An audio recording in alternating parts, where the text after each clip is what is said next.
Now, Dr. Seijiro Takeshita is a professor at the University of Shizuoka's School of Management and Information. He gave us his thoughts about how the rate hike would impact the Japanese economy.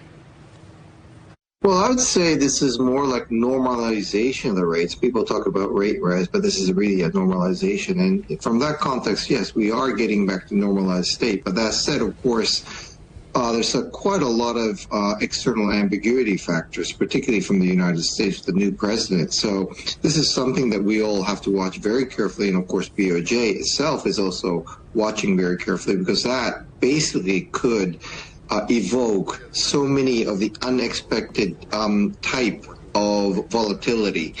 Deflation, a major ongoing issue for Japan. Can Japan see the back of it now?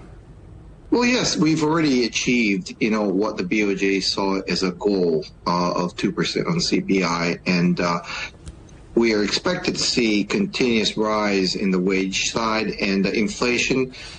Because in our case, it's cost-push inflation. It's not as serious as demand pull inflation that you see in the United States or United Kingdom. So people do feel that, it's fairly under control. I have a bit of doubts about that, but, that's one of the reasons why BOJ have decided to normalize the rates. And from that perspective, yes, we are coming back on the normal track. And with this rate decision, what does it mean for ordinary businesses, ordinary consumers in Japan? Well, actually, it's, I would say, a pretty negative news from MNEs. Well, I should say more like mid-sized, small-sized Japanese companies.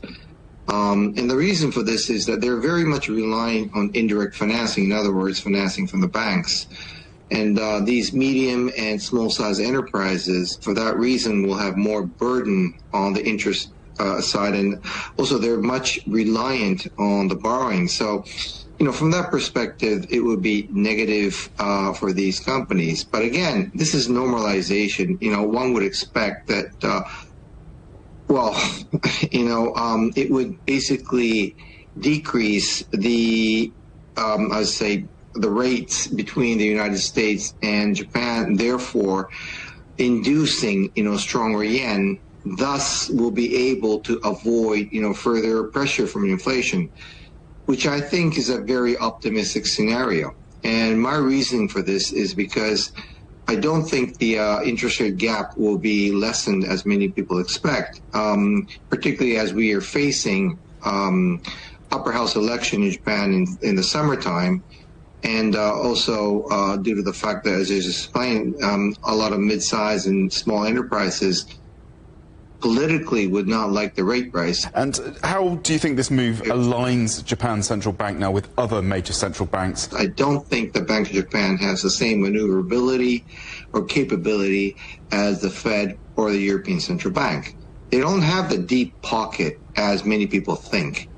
Considering the fact that the current, account has reached well over 600 trillion yen, raise of interest rate itself is shooting our own foot. And basically from many of the political and economic reasons, it's very difficult for them to really maneuver, their policies.